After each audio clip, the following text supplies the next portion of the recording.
इसका रेट बनता है 130 अरब सालाना। ये ड्रॉप होके अभी जब से ये लोग आके बैठे हैं ये 10 से 15 अरब तक पहुंच गया है, और ये भी पुरानी किस्तें प्ली बार्गेन के अंदर चल रही हैं। तो कौम को जो कंटिन्यूस पर ईयर लॉस इस वक्त चल रहा है नैब के इन केसेस को ख़त्म करने का, वो तकरीबन 120 अरब सालाना है। क्योंकि वो झील या वो पॉन्ड जो 1100 अरब की थी, ये वहीं से रिकवरी होती थी और ख़जाने में पैसा जाता था। उस पूरी पॉन्ड को इन्होंने ड्राई अप कर दिया, ख़त्म कर दिया, केसेस ही ख़त्म कर दिए। और ये लॉस है जो मैं रिकॉर्ड पे लाना चाहता हूँ कि 120 अरब का लॉस इस NRO2 की वजह से कौम भुगत रही है पर एनम, पर साल के हिसाब से। थैंक यू जी। बिस्मिल्लाहिर्रहमानिर्रहीम। शफकत महमूद साहब ने, मुसद्दक साहब ने एंड हमाद अजहर साहब ने तफसील से बात की।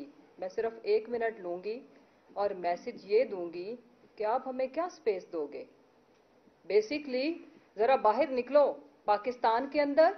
ये जो फूलों के हार आपको आपके अब्बा जी ने प्राइम मिनिस्टर हाउस में पहनाए हैं, थोड़ी सी झलक बाहर आवाम में दिखाओ।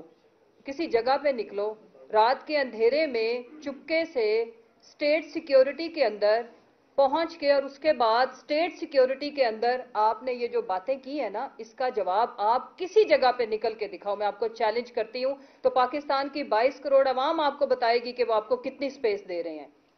और जिनको स्पेस ना देने की आप बात कर रहे हो ना, उनको अल्लाह ने और इस अवाम ने चुन लिया है, और इंशाल्लाह आपका असल ठिकाने तक आपको पहुंचाए बगैर हम जाने वाले नहीं कहीं।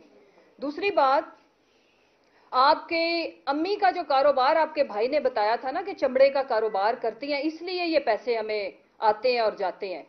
तो मैं अर्ज करती चलूं कि आप ये जो ट्रांसपेरेंसी इंटरनेशनल के अंदर ये ठेकेदारी का जो नंबर 2 आया है ना, माशाल्लाह, वो आप लोगों की ये जो मनी लॉन्ड्रिंग ठेकेदारी निजाम से जो आप पैसे कमा कमा के लूट लूट के बाहर लेके जाते थे और अपनी माओ बहनों बेटियों के नाम पे बेचते थे कि उनका बड़ा अच्छा कारोबार है, अवाम के आगे आप एक्सपोज हो चुके हो।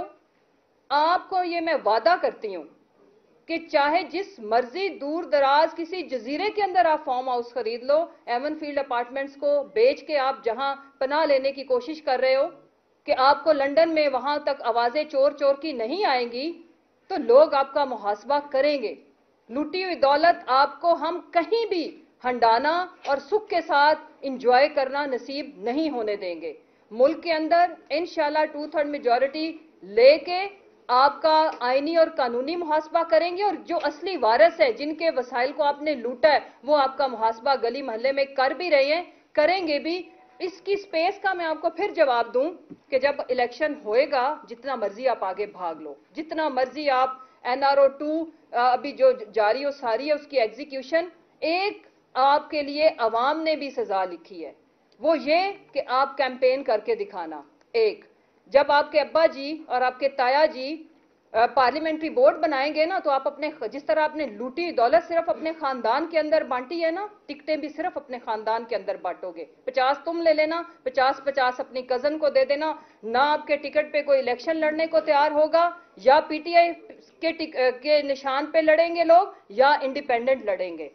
दूसरी जो अहम बात, आखिरी, आपका मुहासबा हम भी करेंगे, अवाम भी करेगी। आप जरा ये जो आपके अब्बा जी ने जो एक सर्विस शुरू की हुई है ना, उससे हट के दिखाओ।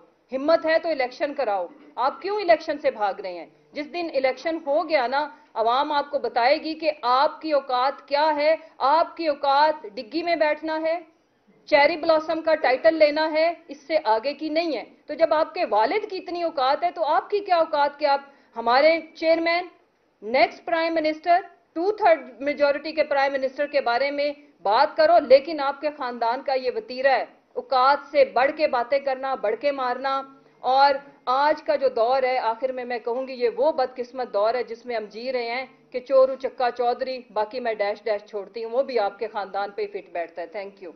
अब कोई सवाल है तो आप मैडम गुजारिश ये है, ये बताइएगा, जब आपकी हुकूमत बारी बारी केसेस जो थे जब भी आप बताते थे, लेकिन अदालतों से सेंटर में लेकिन अदालतों से सर इनको रिलीफ मिल जाता था। क्या एहतसाबी जो निज़ाम है उसमें मसला है, या जब अदालत में भी केस जाते हैं वहाँ पे जो आपकी बुकला जाते हैं वो नहीं इस केस को सही तरीके से जज साहब के सामने बयान कर सकते? मसला कहाँ पे आता है जो इनको रिलीफ मिल जाता है? देखिए, एहतसाबी निज़ाम में मसला ज़रूर है।